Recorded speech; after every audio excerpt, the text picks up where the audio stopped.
Welcome all in our today's lecture. In this lecture, we are trying to solve some MCQs of arithmetico-geometric progression. So our first MCQ is the sum of infinite terms of the series 1 plus 4 by 5 plus 7 by 5 square plus 10 by 5 cube plus and so on is. Okay, infinite series दिलेली आहे त्याची सम आपल्याला विचारलेली आहे. या ठिकाणी आपल्याकडे तीन option आहेत. पहिल्यांदा चेक करायचे अरिथमेटिक प्रोग्रेशनमध्ये आहे का, नसेल तर जॉमेट्रिक प्रोग्रेशनमध्ये आहे का, नसेल तर ते ऑब्वियसली अरिथमेटिको जॉमेट्रिक प्रोग्रेशनमध्ये असणार आहे. आता डिफरन्स घेतला आपण दोन कॉन्सिक्युटिव्ह टर्मचा, तर याचा डिफरन्स येतोय का 4/5 मायनस 1 बिकम -1/5. याचा डिफरन्स घेतला तर तो सेम येत नाही पहा. ओके, याचा डिफरन्स येणार आहे -13 divided by 25. So difference is not same. Okay, त्याच्यानंतर कॉमन रेशो म्हणजे हे अरिथमेटिक प्रोग्रेशनमध्ये नाही आहे, मग जॉमेट्रिक प्रोग्रेशनमध्ये आहे का, तर नाही. पहिली टर्म आहे 1, दुसरी आहे 4/5, तिसरी आहे 7/5 स्क्वेअर. 5चा स्क्वेअर आहे पण 4चा स्क्वेअर इथं कुठेही दिसत नाही, म्हणजे हे जॉमेट्रिक प्रोग्रेशनमध्ये सुद्धा नाही आहे, म्हणजे ऑब्विसली हे अरिथमेटिको जॉमेट्रिक प्रोग्रेशनमध्ये असणार आहे. तर सुरुवातीला ती सिरीज जी आहे तर त्याला मी लिहितोय. याला ऑब्झर्व केलं तर आपल्याला लक्षात येतं की ते कोणत्या फॉर्ममध्ये आहे. पहिली टर्म आहे 1, so this become 1 into 1, so second term become 4/5, so I will write this as 4 into 1/5. Then next term is 7/5 square, so I will write this as 7 into 1 upon 5 square, then 10 into 1 upon 5 cube and so on. याच्यातली पहिली series आहे 1, 4, 7, 10, and so on is in AP. Okay, हे डिटेलमध्ये लिहित बसायचं गरज नाही आहे. आपण डायरेक्ट या ठिकाणी आर फाइंड करायचा आहे आणि आपली मेथड अप्लाय करायची. So here a is first term 1 and common difference d is equal to 3. कुठल्याही दोन कॉन्सिक्युटिव्ह टर्मचा डिफरन्स घ्या, तो येणार आहे 3. And next term in each term is 1, then 1/5, then 1/5 square, 1/5 cube and so on is in GP. Okay, here r is equal to 1/5. Okay, 1/5 च्या power आहेत, power term म्हणजे r ची व्हॅल्यू आहे 1/5. आता या केसमध्ये आपण काय करतो, जनरली आपल्याला माहित आहे की आपल्या फॉर्म्युला लक्षात ठेवण्यापेक्षा आपण या ठिकाणी फाइंड करणार आहोत s minus r into s. Okay, so this become s minus value of r is 1/5, so s minus 1/5 into s. h च्या टर्म लिहायचे, या टर्म म्हणजे h च्या टर्म आहेत. ओके, ही समेशन म्हणजे समेशन s आहे 1 plus 4/5 plus 7/5 square plus 10/5 cube plus and so on. Okay, तर या s च्या प्रत्येक टर्मला काय करायचं, 1/5 ने मल्टिप्लाय करायचं आणि ते सबट्रॅक्ट करायचं. 1 ला मल्टिप्लाय केलं 1/5 ने, ते सबट्रॅक्ट केलं, आलं -1/5. नंतर मायनस केलं 1/5 into second term, so we get 4/5 square, then -7/5 cube minus and so on up to infinity. तर या पद्धतीने या दोघांमधून यस कॉमन निघेल, ब्रॅकेटमध्ये उरेल 1 - 1/5 इज इक्वल टू, हा 1 आहे तसा, इथं डिनॉमिनेटरला 5 आहे, या दोघांची वजाबाकी केली ती आली +3/5. देन या दोघांची वजाबाकी केली ती आली +3/5 स्क्वेअर, या दोघांची वजाबाकी केली ती आली +3/5 cube plus and so. Okay, तर या पद्धतीने येते पहा s into 4, 1 into 5 5 minus 1 is 4 divided by 5 is equal to ही 1 टर्म आहे तशी, आणि ही जी सिक्वेन्स आहे पुढची सिरीज आहे ती जॉमेट्रिक प्रोग्रेशनमध्ये आहे का. याची पहिली टर्म आहे 3/5. ओके, पुढची टर्म आहे 3/5 स्क्वेअर, 3/5 क्यूब अँड सो. तर याला मी लिहितोय प्लस समेशन, आपल्याला माहित आहे 3/5 is our value of a into bracket infinite sum आहे त्याच्यामुळे ते येणार आहे 1/1 मायनस r, आणि या ठिकाणी r ची व्हॅल्यू आहे 1/5. Okay, so after simplification we get s into 4/5 shift करा वाटलंच तर उजव्या साईडला, किंवा मी त्याला आहे तसं ठेवतो, plus equal to 1 as it is plus 3/5 as it is into, हे सिम्प्लिफाय केलं येते 4/5 आणि उलटून गुणले होणार येते 5/4. Okay, this 4 will get cancel, so we get 1 plus 3/4. So multiply this 4 toward right side, we get 4 plus 3 is 7/4. So this implies S is equal to 7 by 4. हा इकडे मल्टिप्लाय इकडे गेल्यानंतर डिवाइड होईल. So we get 5 upon 4. So finally we get 7. Sorry, this become 4 plus 3, 7, right? This is 7 by 4. So we get 35 divided by 16. So this is our final answer. 35 divided by 16. That means our option D is correct option. Okay. आता पुढचं जे example दिलं त्याच्यामध्ये पहा एकदम easily करू शकतो आपण हे. एवढं डिटेलमध्ये तुम्हाला सोडवत बसायची गरज नाही. एकदा प्रॅक्टिस झाली तर तुम्ही 0 मिनिटामध्ये याचं आन्सर फाइंड करू शकता. Now in next example we have to find finite sum of first n terms. पहिल्या n टर्मचे आपल्याला समेशन घ्यायचे आहे. ठीक आहे. तर या केसमध्ये आपण या ठिकाणी ही जी Sn टर्म आहे Sn ती मी या ठिकाणी लिहितो 1 plus 3 plus 7 plus 15 plus and so. Okay. आता या ठिकाणी मी दुसरी मेथड अप्लाय करण्याचा प्रयत्न करतो. जर कॉन्जिगेटिव्ह टर्मची डिफरन्स जो आहे तो अरिथमेटिक प्रोग्रेशनमध्ये किंवा जॉमेट्रिक प्रोग्रेशनमध्ये असेल तर डिफरन्सची सम जो आहे कन्सेप्ट सम ऑफ डिफरन्स तो या ठिकाणी मी अप्लाय करू शकतो. तर मी डिफरन्स चेक करतो 3 minus 1 is 2, then 7 minus 3 is 4, then 15 minus 7 is 8 and so on. म्हणजे आहे पा 2 2 स्क्वेअर 2 क्यूब याप्रमाणे. म्हणजे डिफरन्सची जी सिक्वेन्स आहे ती जॉमेट्रिक प्रोग्रेशनमध्ये येते. म्हणजे या ठिकाणी मी सम ऑफ डिफरन्सचा कन्सेप्ट यूज करू शकतो. So this implies Sn dash. आता याला हीच ती सिक्वेन्स असणार. त्याला मी म्हणतो Sn डॅश. काय करतो मी प्रत्येक टर्म एका पोझिशनने मी शिफ्ट करतो राईट साईडला. पहिल्या पोझिशनला ती शिफ्ट केली मी ती आली ती सुद्धा Snच असणार आहे. So 1 plus 3 plus 7 plus 15 plus and so on. Okay. आणि हा डिफरन्स जर आपण फाइंड केला up to n terms. Okay. या ठिकाणी पण लास्ट टर्म काय Tn, या ठिकाणी पण लास्ट टर्म आहे Tn. So Tn is equal to Sn minus Sn. So Tn is equal to 1 plus 3 plus 7 plus 15 plus and so on. आणि याच्यामध्ये येणार आहे का ते एका पॉइंटने आपण शिफ्ट करतो या Sn ला 1 plus 3 plus 15 plus and so on. आता हे मायनस करतो त्याच्यामुळे या ठिकाणी प्रत्येक ठिकाणी काय येणार आहे मायनस येणार आहे. Minus minus minus and minus.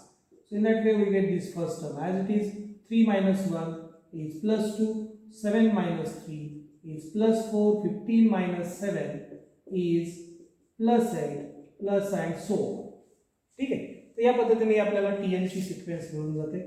So Tn is equal to, so therefore nth term become this and this is the geometric progression. Okay. He geometric progression आहे up to finite term. Okay. तर याची summation येणार आहे पहा 1. Okay. First term 1 आहे, second term आहे 2, 2 square 2 cube and so on. तर ते येणार आहे 1 into bracket 2 raised to n minus 1 minus 1 divided by 2 minus 1. So after simplification we get 2 raised to n minus 1 minus 1. Okay. या पद्धतीने ती series आपल्याला मिळून जाईल. ठीक आहे. या ठिकाणी n येईल 2 raised to n येणार आहे. n टर्म्स आहेत त्या.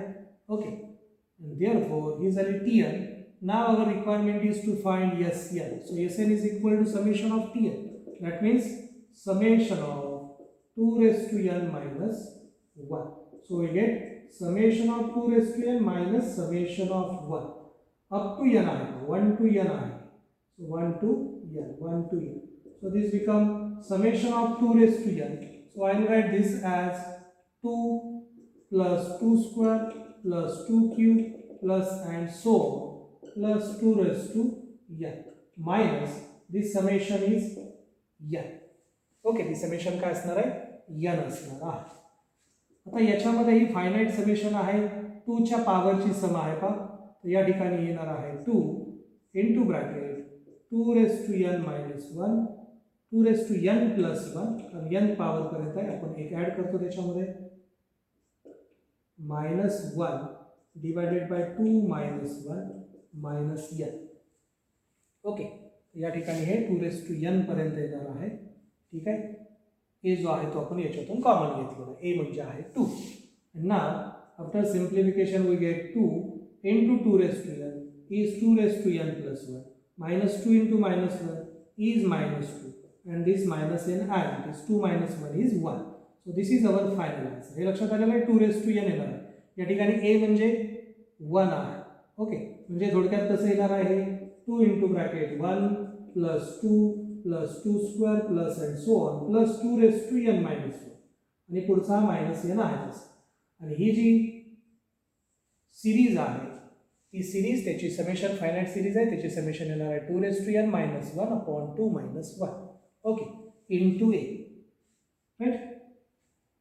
So this is our final answer. That means our option B is correct option.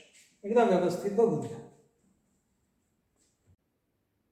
Our next MCQ is to find this sum 2 plus 4 plus 7 plus and so on up to n term equal to one of these 4.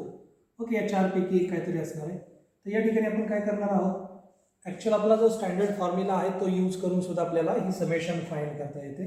पण त्याच्याऐवजी मी काय करतोय, सुरुवातीला n is equal to 1 put करतो. So at n is equal to 1. Okay, so at n is equal to 1 implies sum is equal to 2. Okay, then at n is equal to 2 implies sum is equal to, ही जी summation आहे n is equal to 1 म्हणजे single term असताना 2 म्हणजे summation 2 आले. n is equal to 2 असताना 2 terms असताना म्हणजे येणार आहे 2 plus 4. So summation become 6. And I will write this as 2 plus 4. So this becomes 6. Okay, now I will check option one by one. So at n is equal to 2 option A become, A option काय येतो तो बघूया. n is equal to 2 घेतलं मी, तर या ठिकाणी 1 घेतलं सुरुवातीला. n इज इक्वल टू 1 घेतलं ते 1 येईल. 1 plus 3 into 1 is 3, 1 plus 3 is 4, 4 plus 8 is 14. बरोबर, sorry 12 divided by 6 we get 2 म्हणजे सम इक्वल येते. ठीक आहे, याच्यासाठी मी चेक केलं बी ऑप्शनसाठी. याच्यामध्ये n इज इक्वल टू मी 1 पुट केलं तर 1 plus 3 4, 4 plus 8 12, 12 into 1 is 12, 12 divided by 6 is 2. So again we get same answer 2. याच्यामध्ये जर n is equal to 1 put केलं तर इथे 1 minus 3 is minus 2, minus 2 plus 8 is plus 6, 6 divided by 6 is 1. म्हणजे हा ऑप्शन करेक्ट नाही. इथं पण मायनस आहे म्हणजे हा ऑप्शन सुद्धा करेक्ट नाही. या दोघांपैकी एक काहीतरी करेक्ट असणार आहे. तर मी n is equal to 2 पण याच्यामध्ये पुट करतो. At n is equal to 2. Okay, n is equal to 2 me option A मध्ये पुट केलं. ऑप्शन ए काय तो n is equal to 2 ला 2 चा square 4, 2 into 3 6, 4 plus 6, 4 plus 6 is 10, 10 divided by 8, sorry 10 plus 8 is 18, 18 divided by 6 is 3. Similarly I will check option B. Okay, आता दोनच option उरलेत आपल्याकडे, हा आणि हा गेलेला. याच्यामध्ये n is equal to आपण जर 2 पुट केलं तर आताच बघितलं आपण हे 18 येते कारण हा ब्रॅकेट सेम आहे. 18 divided by 6 is 3, 3 into 2 is 6. आपली समेशन काय हवे, 6 हवे. इथं आलेले 3 म्हणजे हा ऑप्शन नाही. ऑप्शन कोणता करेक्ट असणार आहे, बी ऑप्शन करेक्ट असणार आहे. So option B is correct. Okay, similarly try to solve next example. So here we required nth term of the series. ही जी सिरीज आहे याची nth टर्म आपल्याला हवी. या ठिकाणी समेशन नको आहे म्हणजे या पद्धतीने आपल्याला जाता येणार नाही, आपल्याला सम लिहावे लागेल. So here S is equal to आपली सिरीज काय आहे 2 plus 4 plus 7 plus 11 plus and so on. Last term असेल tn minus 1, second last term आणि लास्ट टर्म असेल tn. ओके, आता इथं आपण काय करतोय, एका डिजिटने एका पोझिशनने हे डिजिट आपण शिफ्ट करतो. सो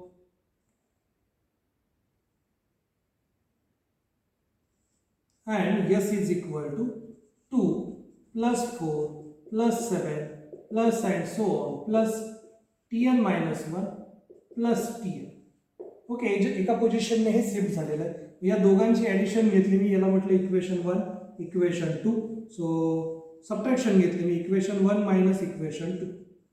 दोघांची वजाबाकी घेतल्यानंतर काय होणार आहे ते s minus s is equal to झिरोच असणार आहे ते, हे 2 आहे तसं याच्या खाली काहीच नाही म्हणजे 2 आहे तसं. 4 minus 2 is plus 2, then 7 minus 4 is plus 3, then 11 minus 7 is plus 4, right? Plus and so on. Second last term become tn minus 1 and last term is plus tn. Okay, तर हा 0 आलेला आहे, हा tn मी इकडे शिफ्ट केला, हा minus tn आहे, sorry minus tn इकडे आलं तर काय होणार आहे? So this is equal to 0 is equal to this. So tn is equal to 2 plus into bracket 2 plus 3 plus 4 plus and so on plus tn minus 1.